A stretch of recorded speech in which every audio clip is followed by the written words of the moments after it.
Each morning when I wake, I go to the kitchen, pour my first cup of coffee. The coffee maker turns on at 5, and often I am there waiting. I go to this bedroom window that faces west. The large central painting in that window is about 3 feet by 6 feet. Looking out of the lower part of the window, I can see the koi pond, the falls that flow into the pond, and the yard. We have 2 small yard lights. One throws the light over the pond, and the other lights up the upper falls and the part of the upper yard. At my next level, the focus is on the upper yard and the shrubs surrounding the backyard, dark green, and in the soft glow of the lights, shadowed and yet clear, are the yard's contiguous shrubs. Then, above and just beyond, are the stark, leafless fall leaves of Elgin Lord's Park. Above the trees and taking up about 50% of the window are the starlit skies. Depending on the weather, I can see the sparkle of many of the stars, and I can identify a few constellations. Then the wonder sets in.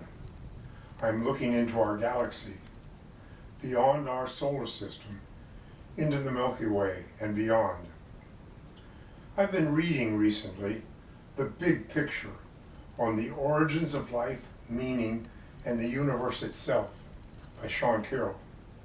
Carroll writes, "Nothing puts human existence into context quite like contemplating the cosmos. It's hard not to be moved when looking at the night sky.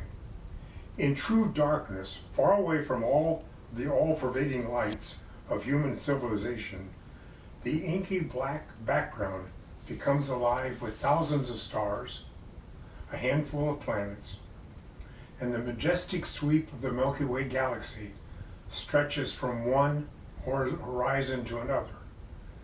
Carroll continues, "Now the basics have been well established. The Milky Way we see stretching across the dark sky is a galaxy, a collection of stars orbiting under their mutually gravitational attraction.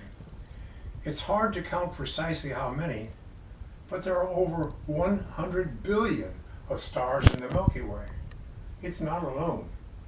Scattered throughout the observational space, we find at least 100 billion galaxies, typically with sizes roughly comparable to that of our own.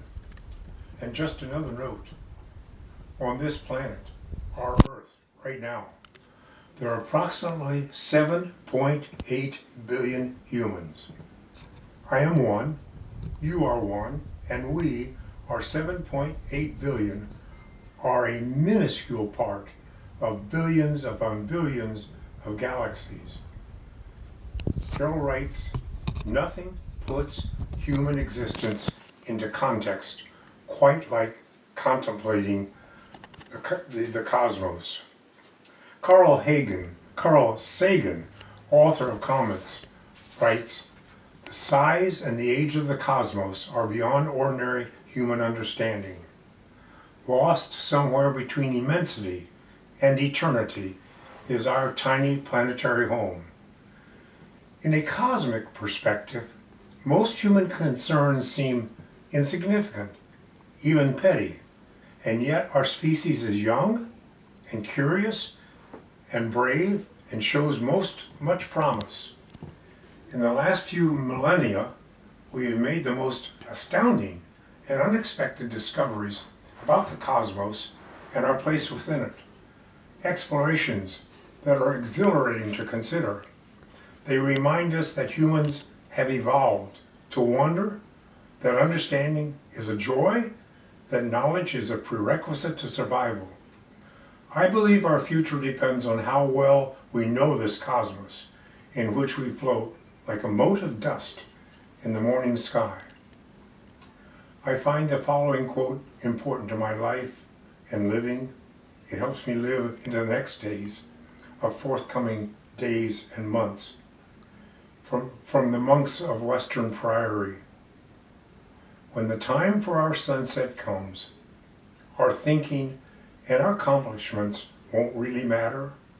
but the clarity and care with which we have learned to love one